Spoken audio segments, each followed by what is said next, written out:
Kung olive skin tone ka, unahin mong i-hydrate yung skin mo bago ka mag-focus sa pagpapaputi. Kasi kapag olive skin tone ka, prone ka sa dry skin. And kapag dry skin ka, mas mabilis kang umiitim. Isa yan sa mga napatunayan ko at napansin ko as an olive skin tone girly. Kaya nung nalaman ko na olive skin tone girly ako, naghanap talaga ako ng product na talagang suitable sa skin type ko. So, gumagamit ako ng tomato lotion from Abonné. Ang maganda kasi dito guys, focus talaga siya sa pagpapaputi.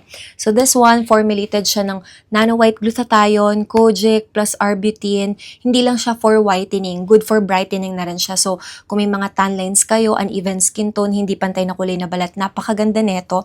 And then, after ko mag-apply ng lotion, nilalock in ko yan using na tong body oil from Neutrogena. Ang ganda neto, medyo pricey lang din, pero sobrang worth it. Eto guys, nagla-lock in siya ng moisture and nakakatulong siya to retain moisture sa skin at nakaka-improve ng dullness natin sa balat. So, sila yung combo na ginagamit ko every single day. So, maging consistent lang talaga kayo. Kaya kung gusto nyo nga rin, alam nyo na ilalagay ko na lang yung link nito sa baba. So, yun lang. Bye!